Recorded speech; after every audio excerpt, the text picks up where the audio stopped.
Sir आप श्रद्धा sir के बारे में आप बता दीजिए। कौन, जो जयशंकर प्रसाद द्वारा निर्मित है? हाँ जी। अच्छा, जयशंकर प्रसाद छायावादी श्रद्धा सर की। श्रद्धा सर की उस समय की बात है जब पृथ्वी मतलब पूरी तरह से पूरा लोप हो गया। हाँ जी। तो मतलब पूरा जल ही जल नजर आ रहा था इसमें, मतलब पूरा संसार का लय हो गया। जी माता। कोई जीव जंतु नहीं, मनुष्य नहीं पाया गया था जी। सभी पृथ्वी में धंस गए थे जी।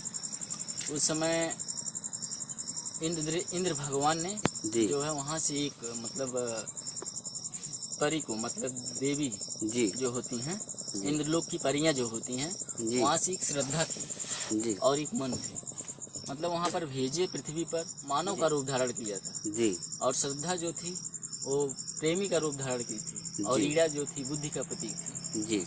उस समय कवि जयशंकर प्रसाद जी ने लिखा है कि कौन हो तुम जी। मतलब वहाँ पे मन बैठे हुए हैं पर्वत पर, एकांत मन में बैठे हुए हैं जी। और वो सोच रहे हैं कि इस संसार में जीव की उत्पत्ति कैसे हो। जी। जीव की उत्पत्ति कैसे हो। उस समय वहाँ पर श्रद्धा प्रस्तुत होती है और कहती है क्या कि कौन हो जी। मतलब मनुष्य पूछती है, श्लोक लिखा है वहाँ पे, पूछती है श्लोक के माध्यम से जी जी कि कौन हो तुम संस्कृत जल ने तीर जी, तरंगों से फेंकी मड़ी एक जी, कर रहे निर्जन का चुपचाप प्रभा की धारा से अभिषेक जी, मधुर विश्रांत और एकांत जगत का सुलझा हुआ रहस्य जी। तो जब वो आती है मनु के पास तो पूछती है कि कौन, कहती है कौन जी, मनुष्य कहती है कि कौन हो तुम जी, कि हे मनुष्य आप कौन हैं जी।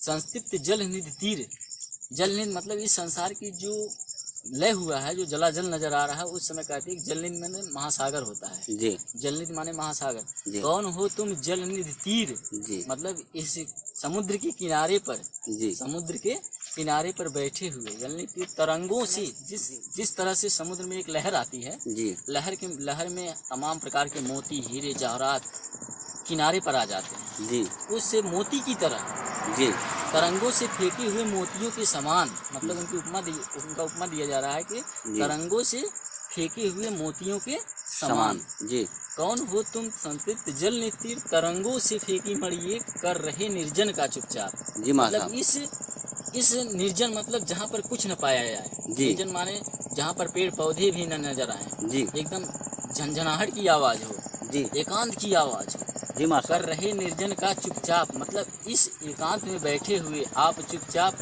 किस विचार में लीन हैं जी माता, श्रद्धा पूछती है जी जी हाँ जी।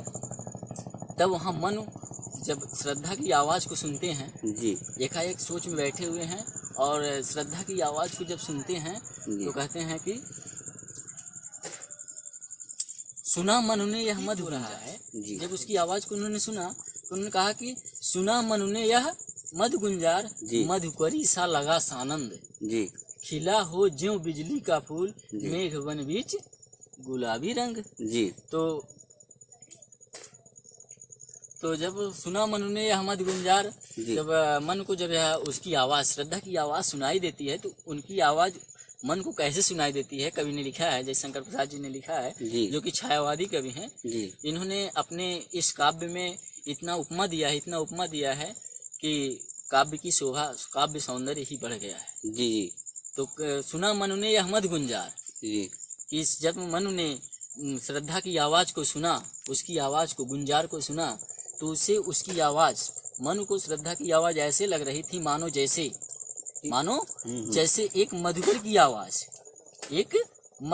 आवाज, एक मधुकरी को पसंद होती है जी। मधुकर मीन्स होता है भौरा जी, जैसे भौरे की आवाज एक भौरी को पसंद है, एक बार जब बोलती है